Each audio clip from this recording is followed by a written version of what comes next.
地菩萨地内底，当中伊也修清净地。第八地当叫不退转地，叫无退转地。无退转地，伊虽然到第八地，但是已经开始往顶岸行，迄已经袂过落来做众生，一定到地佛去。第七地伊在修清净地，所以咱今日一定要不断精进不息，咱当学咱着如来。即个啦，阿妙道的三藐三菩提。阿妙道的三藐三菩提的解说叫做无上正定境。阿妙道了叫做无上，三藐叫做正定，三菩提叫做正觉。安听有啦吼？咱听着咱你念这句，唔知啥物意思，所以叫做无上正等正觉。迄个正等正觉就是阿罗汉证的，正定就是菩萨证的。因为怎菩萨证着正觉了后，佮证着一个正定。所以正定就是平等，就是讲我家己自度，就去度人。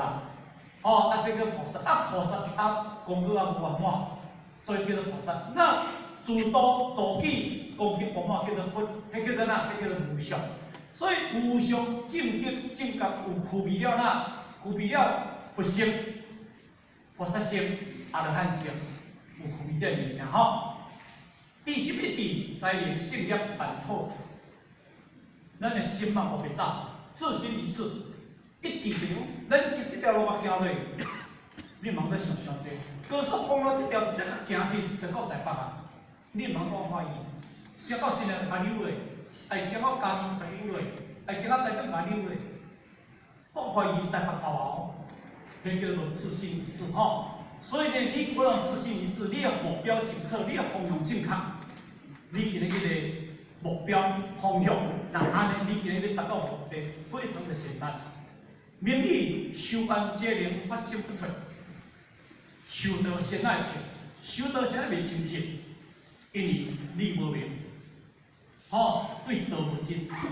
所以呢，金刚经的金刚经的第14分后边一段话，伊安尼讲：说菩提，若菩萨心自发而行布施，如人入暗，即不能所见。若菩萨心不自发而行布施，如人有我而光明照的种种性。这是《金刚经》的第14分的后边一段话。佛陀甲娑婆提讲：娑婆提，你要发展菩萨心，菩萨心自发甲无自发而行布施。所以咱所做一切，拢就是在世发施无为施，包括你一切行诸作恶，乃到对众生兄弟姊妹做好代志，拢叫做布施。若菩萨心，虽然你是菩萨心，但是你自我就解释你的执着。发而行布施，如人入暗，就参像咱人入去一个暗室的内底，即不能所见。你叫做受青昧道。若菩萨心不自不自了，不自发而行布施，如人有目，就参像咱人有目睭。而光明照，迄个今日的光概括。你见种种性，你一目了然，一目了然，你很清楚。你修道内底当中，你就袂无明理；你做修道，你就袂修迄个青昧道。所以若安尼，你一世人咧行道，行咧足轻松嘛。